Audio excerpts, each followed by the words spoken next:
JSSC CGL परीक्षा paper leak पर बोले बाबूलाल, मामले की हो सीबीआई जांच। जेएसएससी सीजीएल परीक्षा पेपर लीक के विरोध में धरना दे रहे भारतीय जनता युवा मोर्चा के समर्थन में बीजेपी के प्रदेश अध्यक्ष बाबूलाल मरांडी भी उतर आए। बीजेपी प्रदेश अध्यक्ष ने चंपाई सोरेन सरकार पर निशाना साधा। उन्होंने कहा कि सरकार की मिली भगत से ये सब हुआ है, इसकी सीबीआई जांच होनी चाहिए। नौजवानों के साथ ही नहीं बल्कि इस पूरे झारखंड प्रदेश को ये बर्बाद कर रही है। और इसलिए मैं आप सबसे कह रहा हूँ, जिस वक्त जेएसएससी का एग्जाम की तारीख की घोषणा हुई, मैं याद है कि 2-3 दिन पहले से कई जगहों से लड़के लोग टेलीफोन कर रहे थे कि सर सीट बेचा जा रहा है। लोग बता रहे थे टेलीफोन करके 35 लाख 50 लाख। हमने कहा यार इसका कोई सबूत तो होना चाहिए, कैसे कहने से कैसे होगा। बेचारा सबूत कैसे इकट्ठा कर सकता है, लेकिन लोग कह रहे थे। ये तो सब जगह से शिकायतें आ रही थी और वास्तव में शिकायत सुन करके मन को बड़ी बेचैनी होती थी कि भाई क्या हो रहा है राज्य में। इस प्रकार की स्थिति ये सिर्फ बच्चों के भविष्य के साथ ही नहीं बल्कि झारखंड के भविष्य को भी बर्बाद करने की तैयारी हो रही है। और उस समय से ये बात भी चल रही थी कि भाई इसका तो इस प्रकार के जो हालात है वो कतई नौजवानों को बर्दाश्त नहीं करना चाहिए। नौजवान ही नहीं बल्कि संपूर्ण झारखंड वासियों को भी इस प्रकार के कदाचार को कभी बर्दाश्त नहीं करना चाहिए।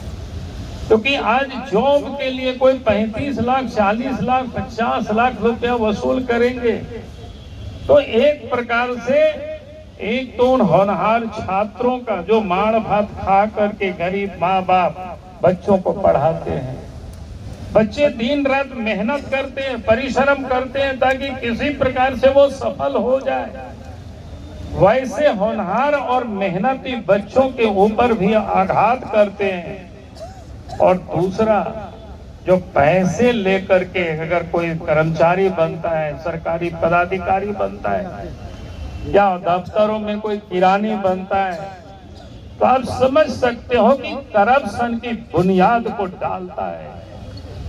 अब जब करप्शन की बुनियाद को जब डालेंगे तो फिर उसे फल क्या होगा, उसे तो करप्शन ही और बढ़ेगा। तो इसीलिए ये जो हालत पैदा किया इस प्रदेश के अंदर में, और ये पहली दफा नहीं हुआ है, ये 4 वर्षों में जितनी लंबी लंबी बातें किया। पहले भी आपको याद करिए जेपीएससी का जब एग्जाम हुआ था उस वक्त भी सीरियल से बच्चे लोग पास किया था, और उस वक्त जब विरोध हुआ था उस वक्त तो पहले वो मानने को ही तैयार नहीं थे। और जब सबूत के साथ नौजवानों ने उस समय छात्रों ने परीक्षार्थियों ने दिखाया तो उसको स्वीकार करना पड़ा। और उसके बाद की घटना भी आप सबको पता है, जब नौजवान सड़क पर विरोध करते हैं तो उसके ऊपर केस करते हैं, उनको केस करके डराने की कोशिश करते हैं। और इस बार भी वही हुआ है। जिन लोगों ने गड़बड़ किया है, जिन लोगों ने बेचने का काम किया है ना नौकरी को, उसके लिए तोल मोल कर रहे हैं। पेपर आउट होता है, पेपर लीकेज होता है, उन संस्थाओं के ऊपर नेम्ड एफआईआर नहीं करते। जो संस्थान में जो लोग बैठे हुए उन लोगों के ऊपर एफआईआर नहीं करते। आखिर इतनी बड़ी गड़बड़ी कैसे हो सकता है? एफआईआर किसके ऊपर होता है? जो नौजवान सड़क पर आकर के जो विरोध करता है उन लोगों के ऊपर तो एफआईआर करते हैं। और 1 2 3 नहीं 11 ऐसी दफाएं लगा देते हैं ताकि बच्चों का भविष्य बर्बाद हो जाए।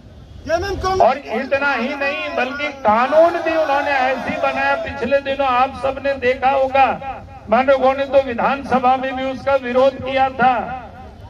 उसमें उन्होंने उन लोगों का भी, जो लोग छात्र विरोध करेंगे कदाचार की, जो इस प्रकार की गड़बड़ी होगा उसका जो आवाज उठाएंगे उनके ऊपर भी वो केस करेंगे, ताकि उस आवाज को भी दबाने की ये कोशिश करते हैं।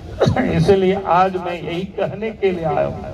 आज जो झारखंड प्रदेश में पहले हेमंत सोरेन के नेतृत्व में क्या कहते हैं उसको पार्ट 1 की सरकार थी, अब पार्ट 2 की सरकार तो अभी तुरंत बनी है। लेकिन ये क्या करेंगे? ये तो लोग कहते हैं ना, पूत के क्या कहते हैं, पूत के पांव पालने में ही पहचाना जाता है। तो अब तो ये पहचान में आ रहा है, जब इतना बड़ा घटना घटा, 6 लाख से अधिक लड़के इस एग्जाम में शामिल हुए थे।